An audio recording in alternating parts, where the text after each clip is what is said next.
Okay, welcome everyone. If you haven't been here before, the format will go as follows. Swami Ramananda will speak to us for about maybe 30, 40 minutes, and then lead us in a little bit of a practice. And following the practice, we'll have time for some questions. Anything else, Swami Ramananda, that I'm forgetting to mention now? Oh, that sounds right. Okay, so whenever you'd like to begin, thank you so much. Thanks, Avi. It's a pleasure to be here. I always enjoy sharing the teachings with friends from overseas. Let's begin by chanting Om together 3 times. It's a little hard to do responsive chanting in this virtual format, but we can each close our eyes and draw our awareness inward. And by chanting Om, feel that we're connecting to this deeper place within ourselves, the ground of being that we all share.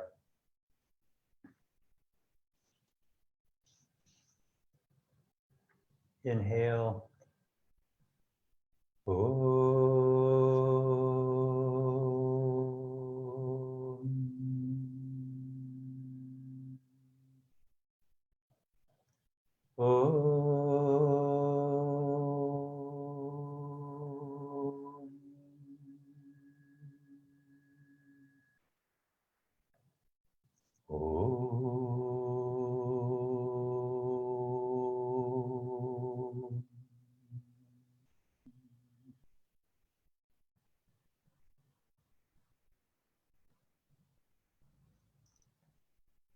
Om Shanti.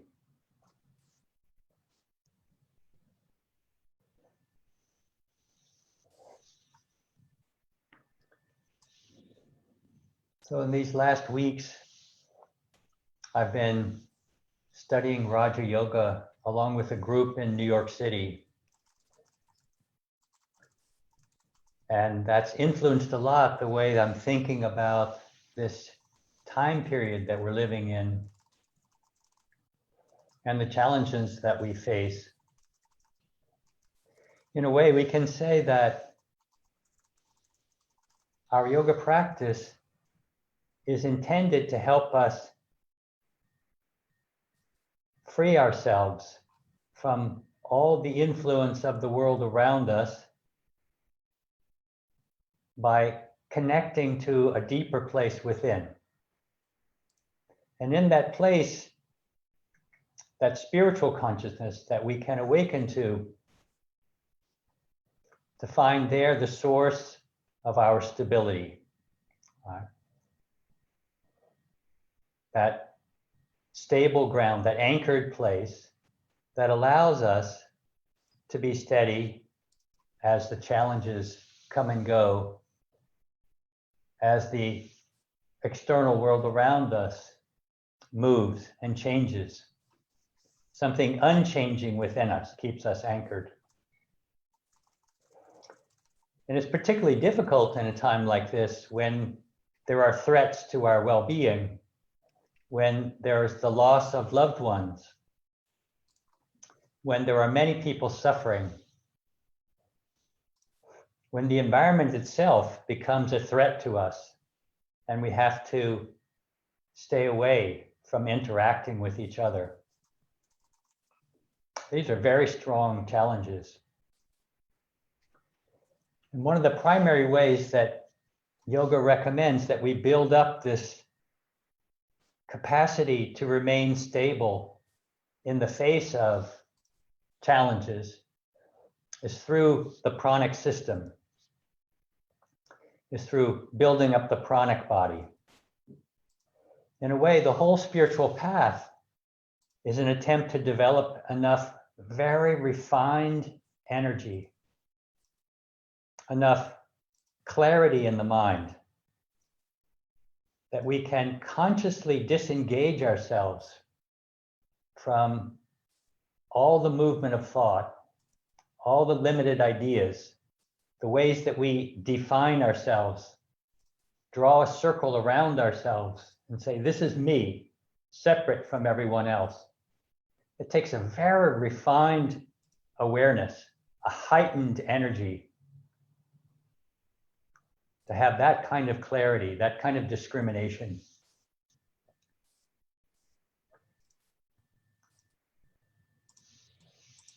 So a lot of the yoga practice has the function of building up this pranic energy, helping us remove the obstacles to its flow, and examining the areas where we might waste our energy. Some of you have heard me speak before. I love to use this analogy that Gurudev Swami Satchidananda used to use, that of a rocket ship. The rocket ship must have enough thrust, enough power to propel itself through the force of gravity for so many miles above the earth, so many kilometers above the earth. The force of gravity will pull anything down. In this analogy, our deeply ingrained habitual thought patterns are a kind of gravity holding us down. And we have to have sufficient energy to rise above, right? To extract ourselves, right? To propel ourselves beyond that limited way of seeing and thinking. So for that, we need this very refined energy. How do we develop this energy? Right? A lot of the yoga practices are designed for that purpose, but not just yoga practice. Right? What's become popular in our culture, asana practice, is only one part of what really is meant to be a way of life. So I'd like to suggest some of the ways that we can purposefully keep our pranic body strong, build up this very refined energy that helps us be resilient, that helps us remain steady in the face of all these challenges that we face.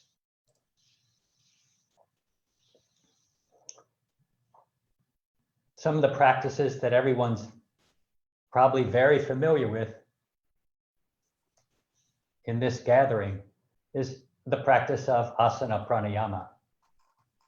So a few thoughts about that asana helps us bring healing to the physical body and remove the tensions that build up in the physical level.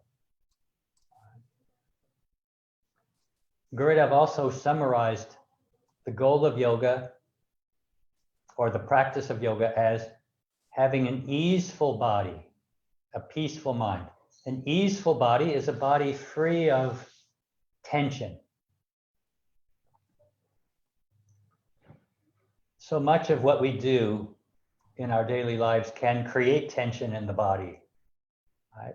Our physical posture, for one, our diet is another source of tension in the body. Right? So the more that we can practice asana in a way that helps relieve physical tension. We don't need to have a perfect body, a beautiful body, but a body free of tension is a body that allows our energy, our full potential to express itself. And diet has a piece in that, a part to play in that easeful body, right? A diet that has plenty of vitality to it, right? We want to be alive. We want to be full of life and build up this life force. So we need to eat food that's full of life, right? Food that has vitality, not food that's old or stale or processed.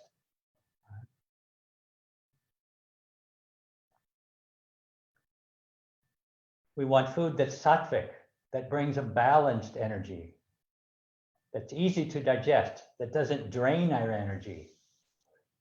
In a way, all the yoga practices contribute to this idea of building our energy up. Then another thing we can do on this physical level, besides asana, diet, is simply maintain a moderation in everything that we do. Watch for any way that we would deplete our energy unnecessarily.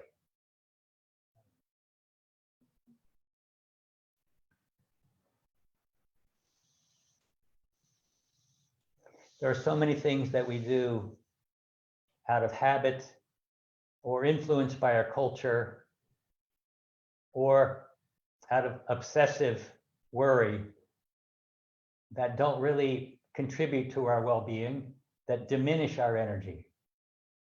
So in this time when we're physically isolated, it's important that we still get some exercise in whatever way we can.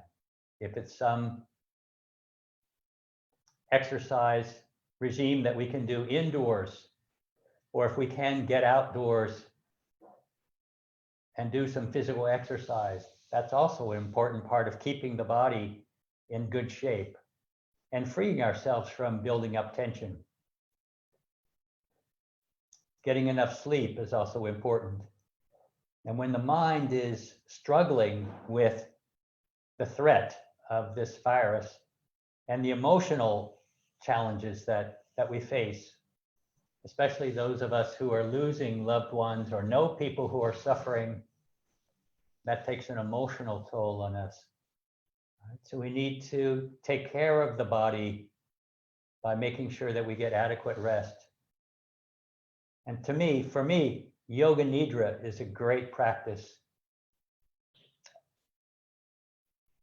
I might see a necessity to be very busy in certain ways. Some of you may feel like your life has become more busy as you're learning how to navigate the virtual world and teach online or take classes online. It's also important that we maintain our physical rest. We get enough rest and we enable the body to really relax. And that's why I love the Yoga Nidra, deep relaxation. It's a meditative practice that really helps the body let go. But of course, the yoga practice that addresses the pranic body most fully is the practice of pranayama. Right? The practice of breathing practices that are the physical counterpart to the subtle energy body. Those breathing practices have a powerful effect on the physical body, but they also help us begin to control the pranic body. And all the pranayama practices, and we can do some in a little while together, all the pranayama practices serve this purpose of removing the blockages to the flow of prana. Prana flows naturally. It only ceases to flow when there's some obstruction to it. There are various things that create obstruction to the flow of prana. Repressed emotion. If we're unable to work with our emotional body in a healthy way, that can end up creating psychic knots inside of us that diminish the flow of prana. Whenever we're selfish in our thinking and behavior, that's something else that impacts prana. Just think of the heart. We're all familiar with the feeling of love as it flows through the heart. And that feeling of fullness in the heart when we love, when we experience love and compassion for each other, it's not a physical experience.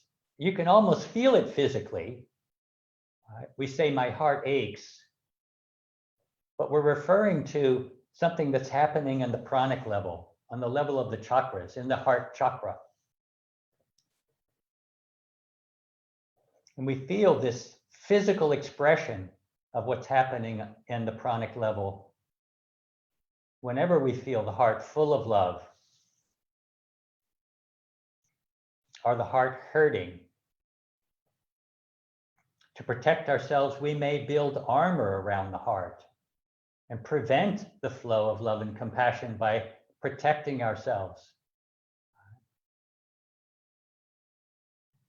And while we may be safer, we prevent ourselves from experiencing that which is one of the most meaningful experiences of human life, that of feeling this love and compassion, this natural connection that we have with each other.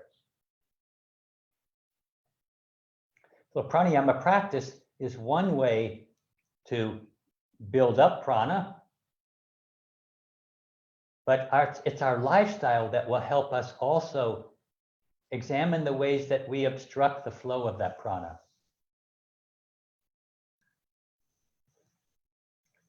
So I encourage you to think about how you can heal the emotional body, how you can take care of the emotional self, allowing the emotions that naturally come with the human experience to move freely, to not be repressed, to not be judged. And as those emotions move and release, we can often learn lessons, find the message that they bring to us. Another way of working with diminishing or another way of freeing the flow of prana is selfless service, karma yoga. Anytime we do things to serve others, to think of the well-being of others, we open our hearts in those fresh ways. We expand our sense of who we are by recognizing that serving others is a way of bringing healing to our own hearts, of feeling this natural flow of love. One Buddhist teacher, I can't remember his name, I heard someone else quoting this Buddhist teacher many years ago, back in the 1980s. But I remember the words of the Buddhist teacher, that we're all made out of love. We're actually made out of love. And it's the nature of love to be expressed. And anything that obstructs the expression of that love is painful to us. So to me, an interesting practice, even though we're physically isolated, is to keep our hearts open, to find ways to serve each other, to reach out, to send healing prayers to those in need, to serve our neighbors in any way that we can, delivering groceries. A friend of mine is making masks for various people and delivering them. One of the residents here at the Institute, when she makes nice food and shares with the residents, she also brings it to other friends of hers, drops it off at their doorstep without seeing them.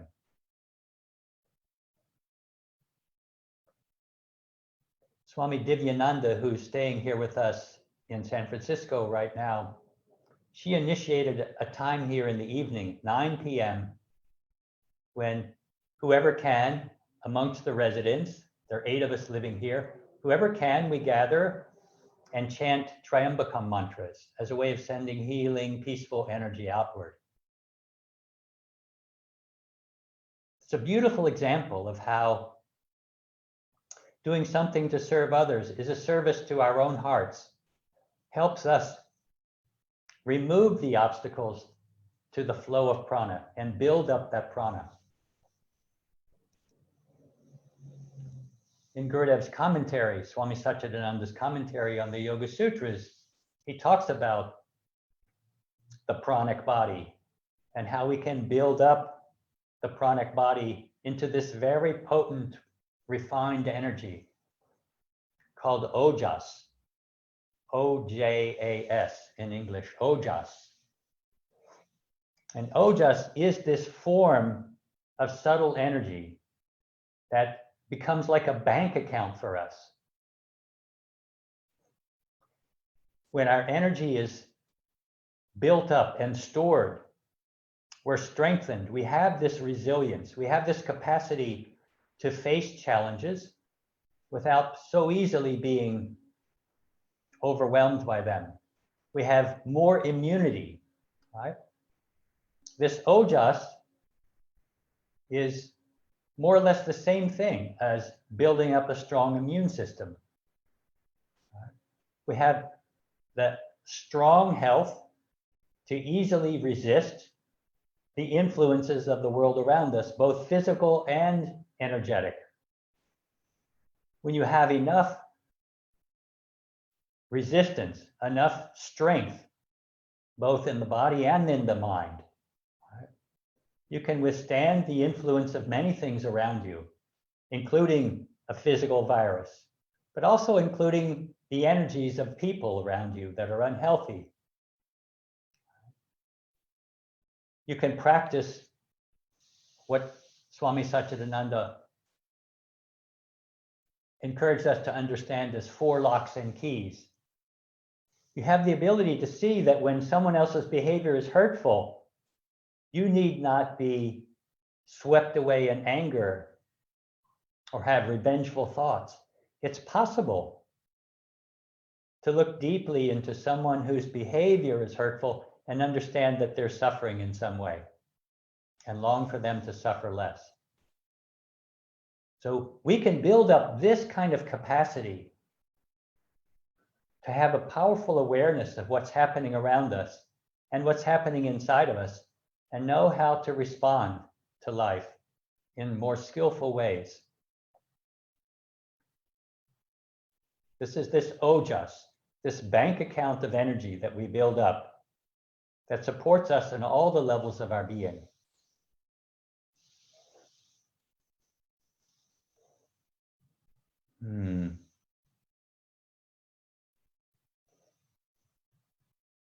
Other examples of this ojas, stamina. Right? When we need to, we can extend ourselves.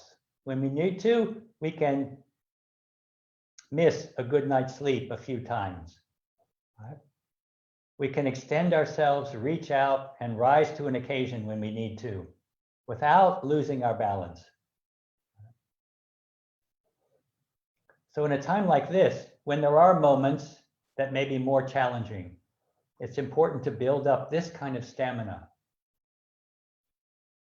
this kind of willpower. Another example of this ojas, this heightened energy level, is our willpower. It affects us on all levels, not just the physical level, but also on the emotional level, also in the mental level. We build up our willpower. When our willpower is weak, we may be easily influenced by the things around us. We may be overwhelmed by the events around us. We may be unable to protect ourselves from the hurtful behavior of others. We may not be able to wisely draw boundaries around ourselves when needed. So building up this pranic level helps us respond more wisely to the events around us, helps us protect ourselves in the right moments when we need to, but without closing our hearts. It's keeping the heart open enables us to experience the incredible beauty of connection. It helps us experience what's most meaningful to us in life, to know that we're part of a much bigger picture and that we can align our behavior with the will of the universal will, right? With the cosmic law. When we align ourselves with that higher will, we allow ourselves to become an instrument of that will. This is some of the most meaningful experiences that we can have. But it takes a concerted effort on our part to build up and sustain our energy in order to function in these kind of more heightened ways, more subtle ways. So I encourage everyone during this time to think about your own well-being, not as something that's separate from the well-being of everyone. We're each responsible for our individual self, our individual well-being. And in that way, taking good care of ourselves, we can be someone who contributes to the well-being of those around us in a healthy way.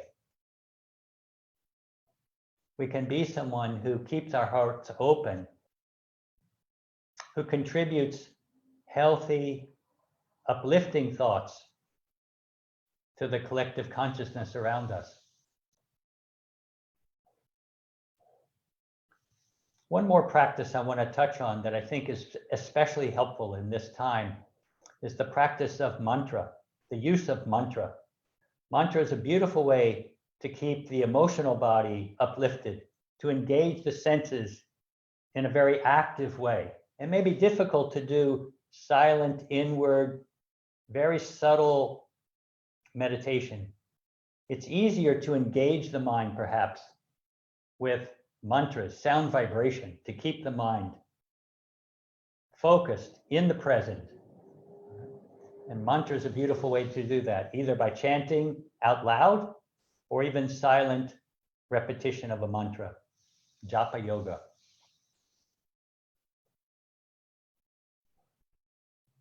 So there's a practice that I would encourage everyone to incorporate in some way into their day. So with some practice of asana to release physical tension, some practice of pranayama to remove the blockages to that flow of subtle energy and build up the pranic body. And then also to be mindful of the ways that we may deplete our energy, to practice moderation. Even moderation in how much time we spend on the computer in the virtual world, how much time we spend exposing ourselves to the news. We should make sure that we spend just as much time exposing the mind to sources of wisdom, the scriptures.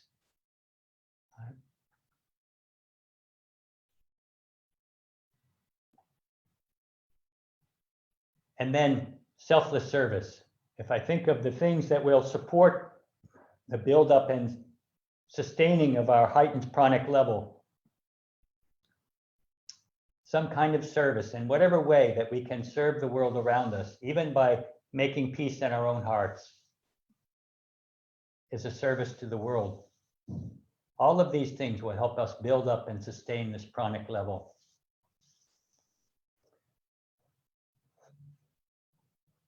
Probably the ultimate practice is to tap into that spiritual consciousness within us, that source of power, right? Where the Kundalini force is awakened, right? That latent prana is awakened in us. When we tap into that through a meditative practice, right, we allow this powerful energy that's beyond our individual self to flow through us. We bring healing to all the levels of our being. So a little time each day should be spent in spiritual practice, working in that direction. So let's do that now. Let's spend some time practicing pranayama and meditation. So maybe stretch out your legs if you need to. Get anything you need to help you sit comfortably, so you can sit with the spine erect.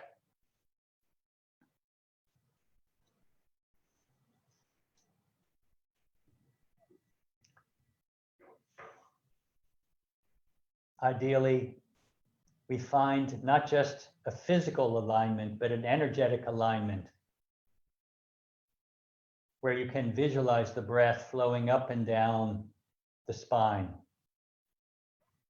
getting in touch with the pranic flow of energy along the nadis, the major nadis that flow between the center of the pelvic floor and the top of the head. So if you can find this erect position, let the body be relaxed. Close the eyes. Even before chanting, to invoke the right intention, I suggest everyone dedicate their practice. This is a beautiful way to keep the heart open as well. Dedicate your practice to someone who's in need, someone who's suffering, or just generally to peace in the world. Knowing that the energy that you establish through your practice is something that's contributed to the collective consciousness. You can intentionally generate and send out energy that does make a difference in the world around you.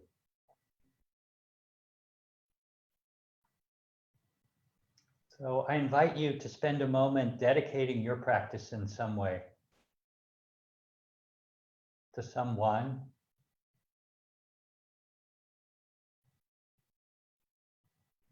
or to peace in general.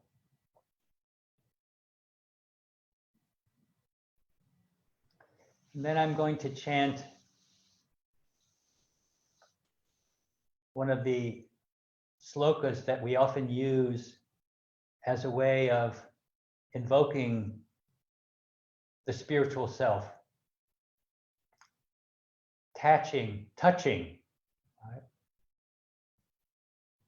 Awakening through these mantras, that deeper aspect of ourselves. I'll chant the Om Kadam sloka. Some of you know it. You can chant it also with me and feel that you are calling forth that cosmic consciousness within yourself as you chant. Om Karam Bindu Samyuktam Nityam Dhyayanti Yoginaha Kamadham Mokshadam Chaiva Om Karaya Namo Namaha.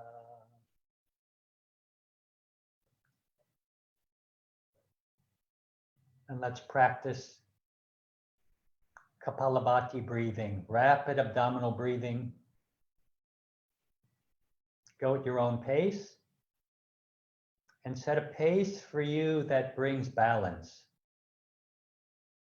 It can be more dynamic or more easeful according to what you need. Go at your own pace. I'll signal the end of each round. Go ahead and begin.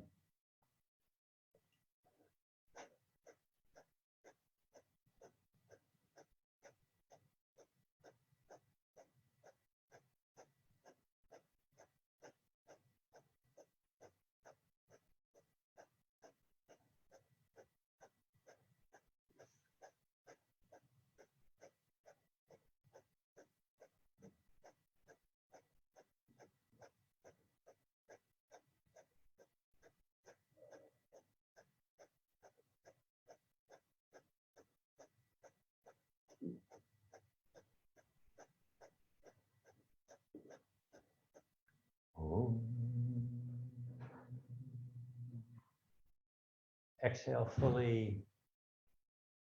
Inhale deeply, filling the lungs, expanding them all the way up. And have a long, slow exhalation.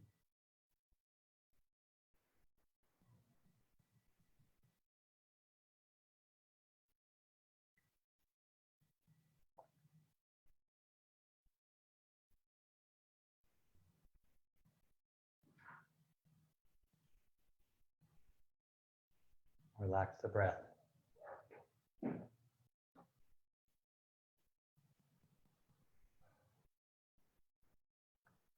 Begin a second round when you're ready.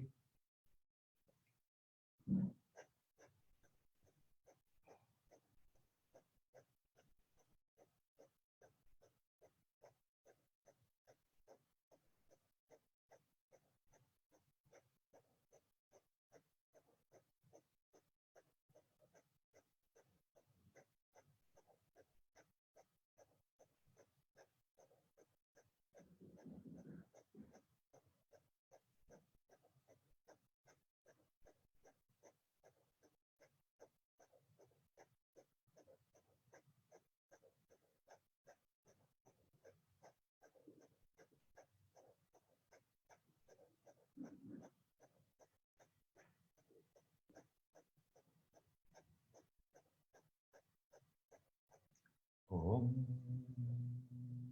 Exhale fully. Inhale deeply, filling the lungs.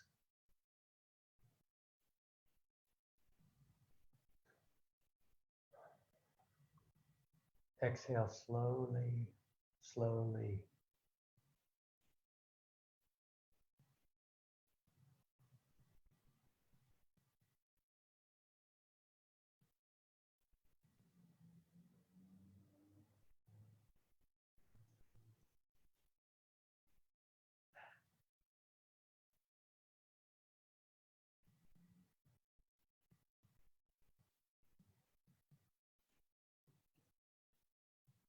Do one more breath, one more practice of Kapalabhati. Go ahead and begin.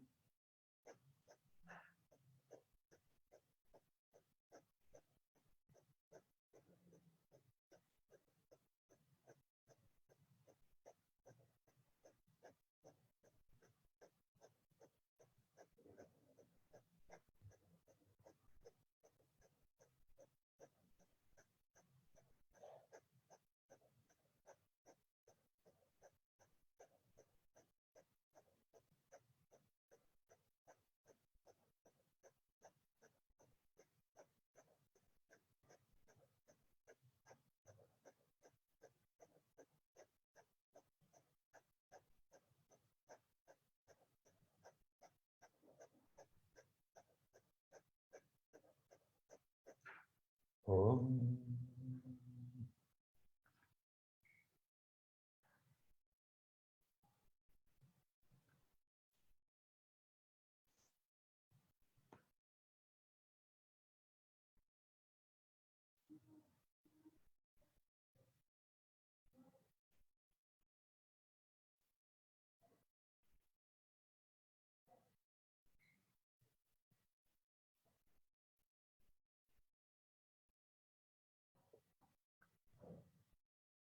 Begin a few minutes of alternate nostril breathing, Nadi Suddhi, or simply slow, deepened breathing.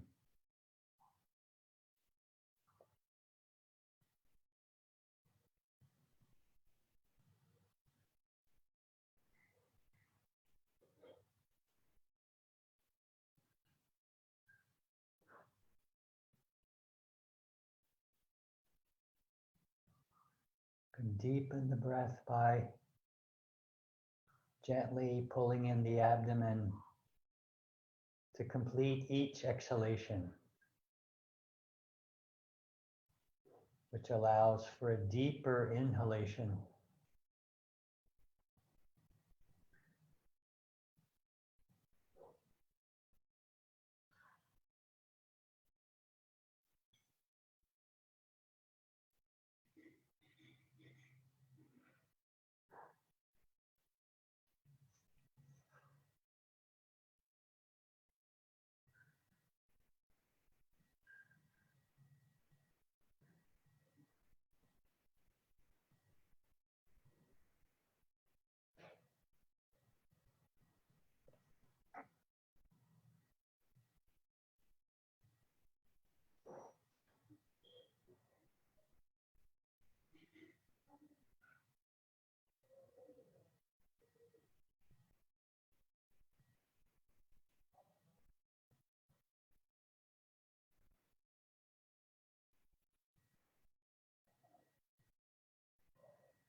I encourage you also to repeat a mantra along with the breath, creating a steady rhythm. Repeat so many mantras on the inhale, and up to 2 times as much on the exhale, keeping the breath smooth, deep, free of tension.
Relax the breath.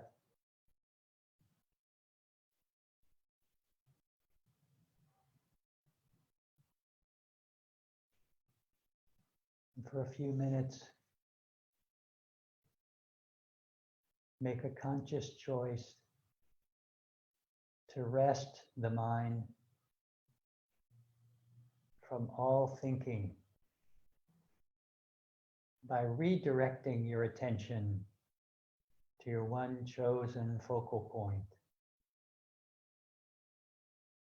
Feel that you can rest there.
Let's end our meditation by sending healing energy out through the heart. We can chant Loka Samasta chant 3 times together.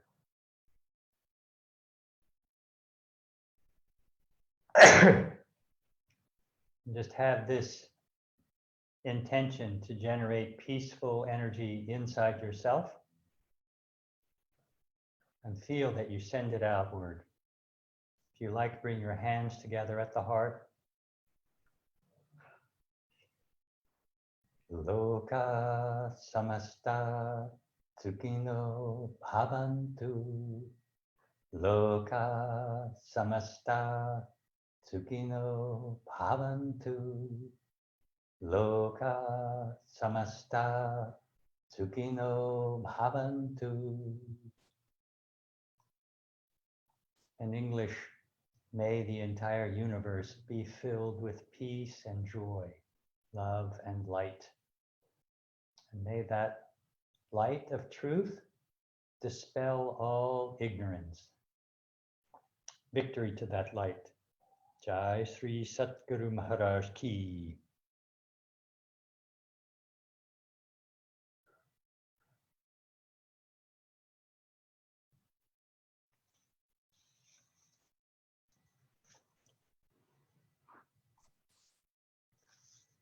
And maybe stretch out your legs if you like.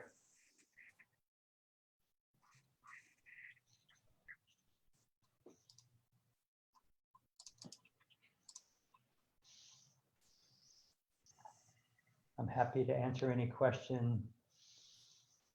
Or if someone has a comment they want to share. Javi, are you kind of moderating? Yeah, sure. So if you could, you have 3 options. You can put your question in the chat box. You can turn on your video and raise your hand. Keep it raised if you do. I just need to scroll through and find you.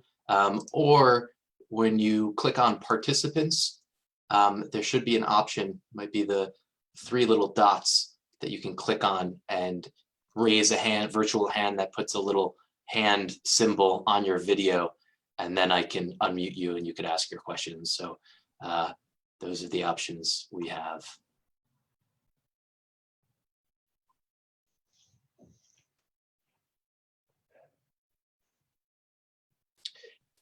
And so everyone knows too, I turned off the videos because that allows for more constant streaming. So you might need to turn your video back on if it was turned off for you.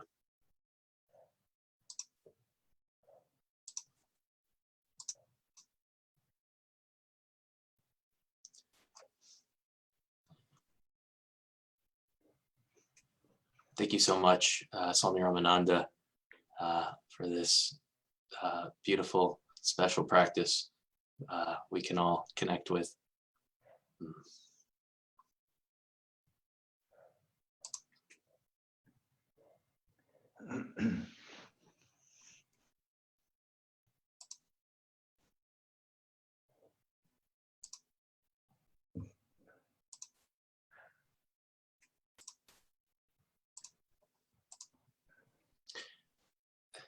Swami Ramananda, I imagine it might feel like a long time ago after that practice, but maybe you can remind everyone just a couple of the points that you made during your talk. Yeah.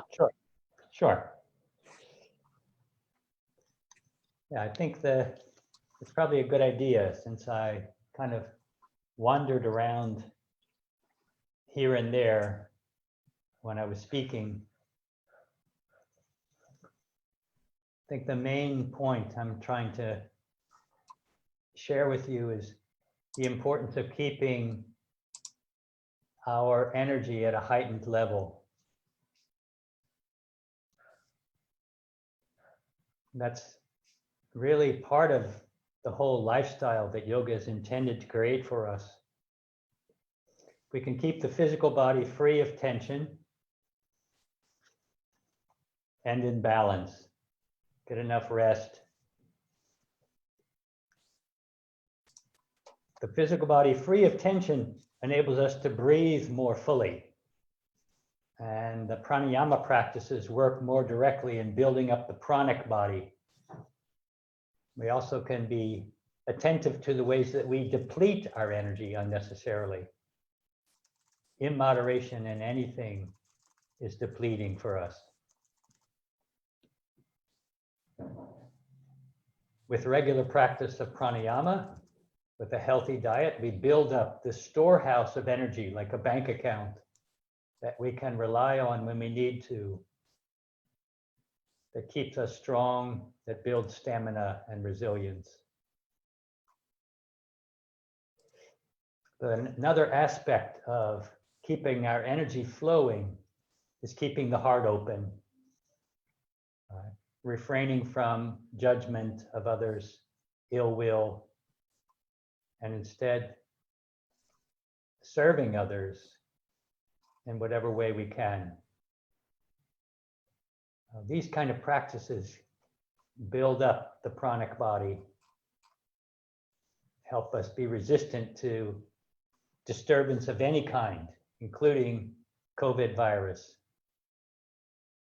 but also the unhealthy energies of others, the unhealthy influence of the world around us.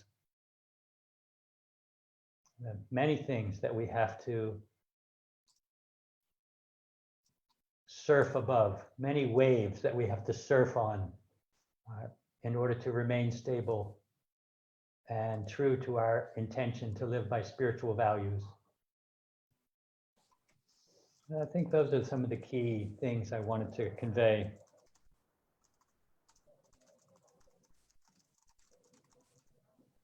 When it's difficult to do silent, still meditation, then chanting mantras. It can also be a powerful practice. Keeps the heart open and lifted, uplifts the emotions. Can be an expression of the heart's longing to know God's presence. Swami Ramananda, we do have a few questions. Sorry to cut in if you'd like to finish what you were saying. No, I finished. Okay. Uma. 1 second. Okay, go ahead. It seems to me that the pranic body has its own power to come back to balance every time if we do not put any obstacles to that. However, when we die, and I'm referring to physical death. For sure, in the body, in the physical body, some blockages have stopped some functions. So they don't work any longer. And maybe they are mechanical responsible for the physical death. So in this case, we should kind of let go.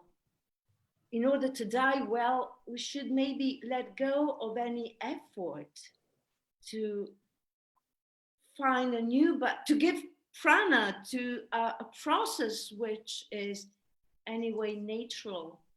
It's a resilience towards death in itself. But it's a kind of very complex question, right? I hope I made myself clear on what is not clear to me, actually.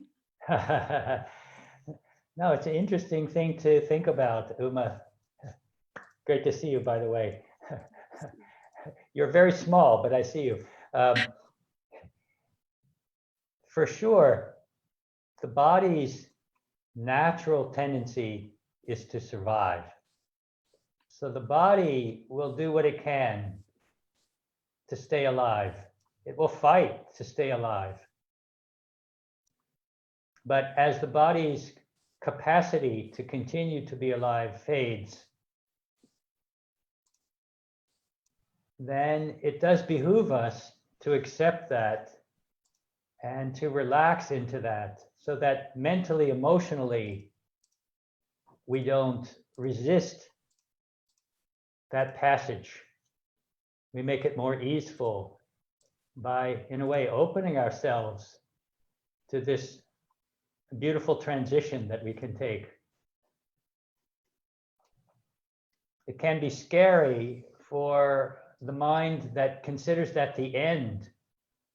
But if we understand the truth, that it's by no means the end, it's only a transition, then hopefully we can cultivate this intention to relax and to accept and allow ourselves to flow into that transition.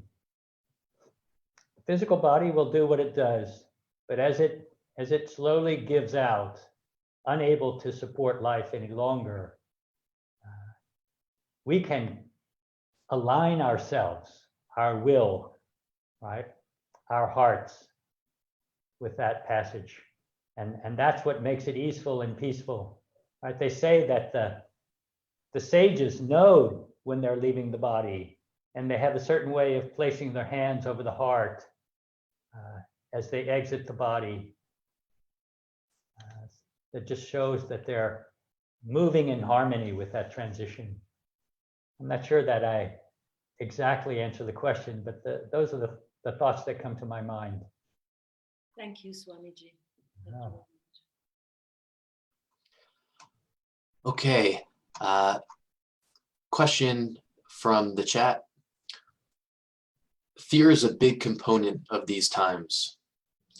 It creeps up every moment someone talks about the pandemic or when going out and seeing people. What do you suggest to counteract the immediate emotions and thoughts in that moment? What can we think on or do in the moment that happens? There could almost be phantom sensations of getting infected that seem real and possible just through fear. So true. Yeah.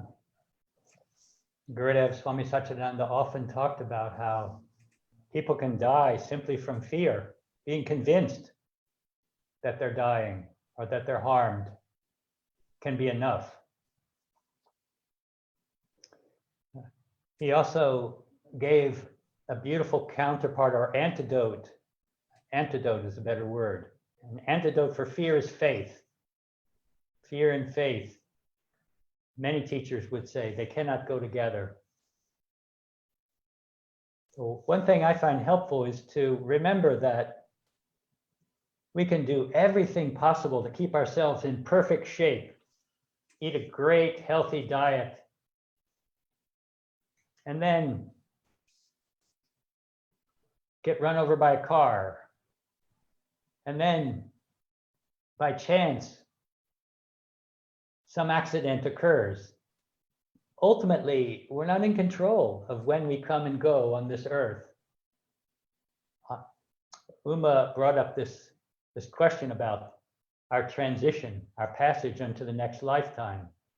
Ultimately, we're here for a certain amount of time in order to learn certain lessons, and then we'll move on.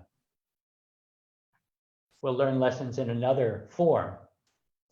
So knowing that ultimately we cannot control everything that happens to us. But what can we do? We can maintain our pranic body, our storehouse of energy, maintain our immunity as best that we can, and then keep the mind in a positive frame. It may be difficult for us to have faith in the idea of reincarnation because we don't see it. There's nothing that's that convincing about it. But we can have faith in our own efforts to do the best that we can, and then accept what comes to us. There's a beautiful prayer that everyone's probably familiar with, serenity prayer. Grant me the courage, or the serenity to accept the things I cannot change, the courage to change the things I can, and the wisdom to know the difference. That's a beautiful thing to carry with us. That concept that we do what we can and that we accept what's out of our control.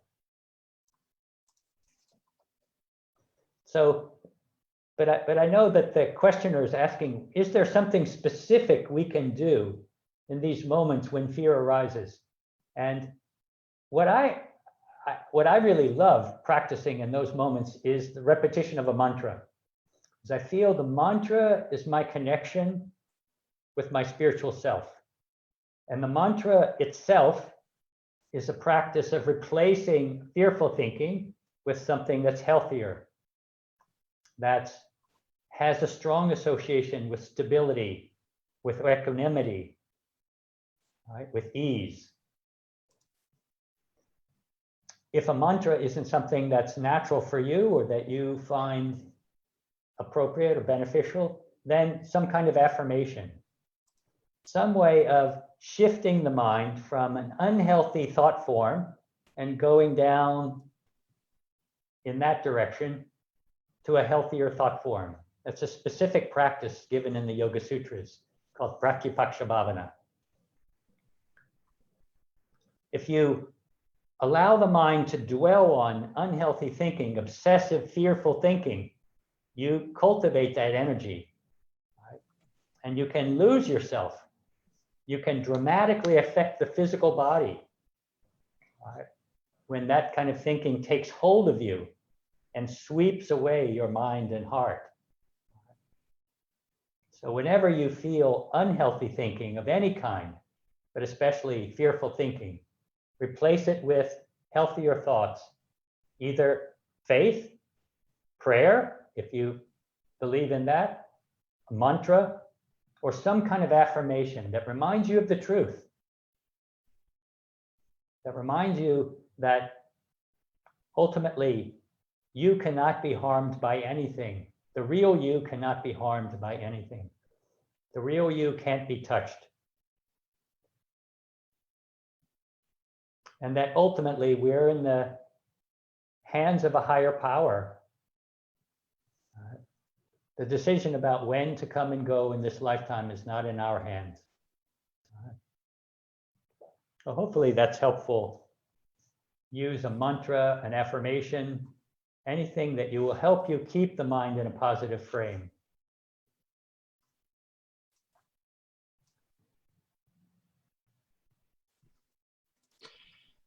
Swami Ramananda, it's more of a logistical question, I would say. Question about your workshop, I believe tomorrow, asking if it's the same class as you gave today, or if it will be a different offering. That's a reasonable question. It's very much a similar topic, but I'm going to talk more about diet tomorrow and go into some more depth about these practices. Diet is such a powerful influence over our physical and mental level, more than we may realize. It has a strong influence on the makeup of the pranic body. So I'll just go into more detail tomorrow. Got it. And I've shared the link to register for that on IYI San Francisco's website in the comments here. Good. Thank you, Avi. Sure.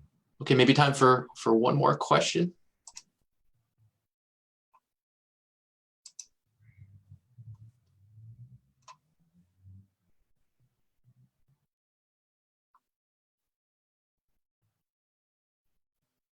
And also a comment here I want to share. Thank you so much. This has been comprehensive and deep.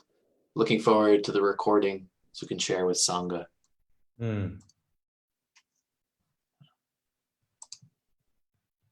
Okay, anyone else? Final chance. Oh, Jackie here. Yeah. Okay, go ahead, Jackie. Yeah. Did I speak? Yeah. Okay. I would say this is especially meaningful being far away from my homeland and hearing Swami Ramananda speaking and all the great teachers sharing that I usually wouldn't get the opportunity to do. So this has been, Avi, thank you so much for arranging this, and forever grateful because Swami Ramananda was my first mentor in New York, and it just gives me a lot of inspiration, and it's a great time to deepen my practice. So thank you for everything you've done today and in this time, and I hope we continue this global connection onwards. I feel like you're right here.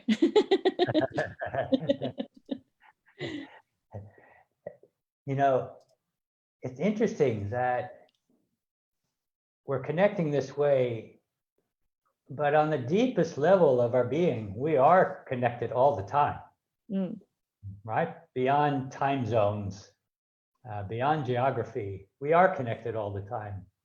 So it's helping us remember that truth, I think. But it's a reason why we need to keep tapping into the place where we experience that connection. Right? When we get lost in our head, in our personal thoughts and fears, right, we lose connection to the place that's deeper within us, right? This still lake of the heart that expands in all directions, right? Where we are already connected in this, another way of saying it, in this ground of being.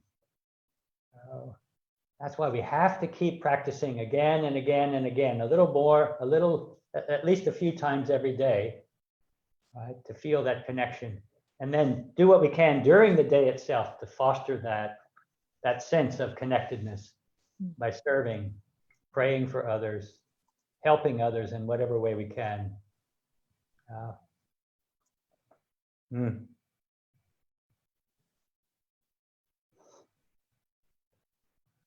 Yeah, thankfully, technology has given us a benefit that is really can really make a difference in our lives right now if we use it properly.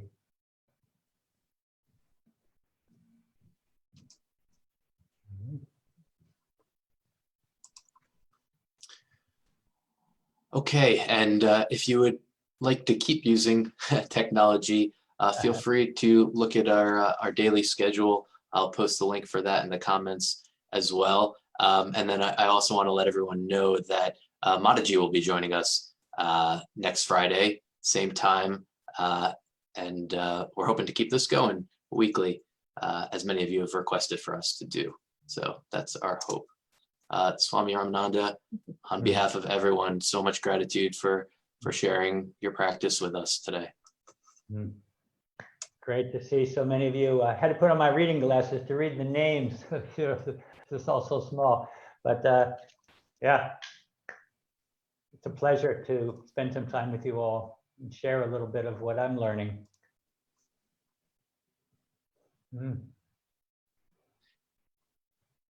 I'll go ahead and unmute everyone for the last couple minutes if anyone wants to just say hi to Swami Ramananda or each other. But if you have someplace to go, Swami Ramananda, please, you don't need to stay. Stay for a moment. Let's chant Om together once more, with everyone unmuted. I think that sounds beautiful, but it's a place where we do connect through sound, right? Through this vibrational level. Let's chant Om.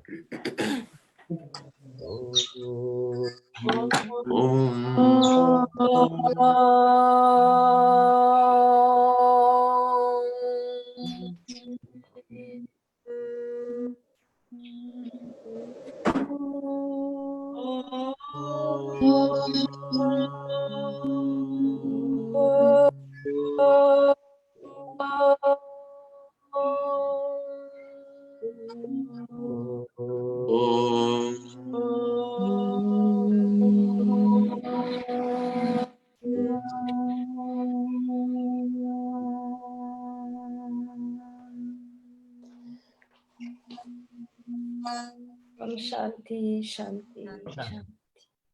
Thank you. Thank you. Thank you. Thank you, Swamiji. Wonderful to see you, Swamiji. Thank you. Thank you. Grazie.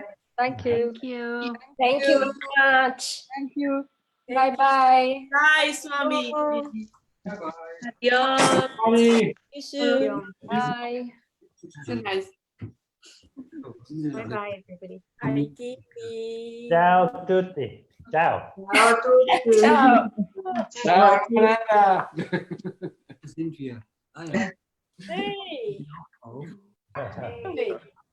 Ah. Ja. Weil die Hälfte verstanden hat. Oh, es ist so einfach und so gut. Ja, auch tschüss sagen. Ciao, Heidi. Ciao, Erika. Ich habe Ciao, ciao Heike. Ciao.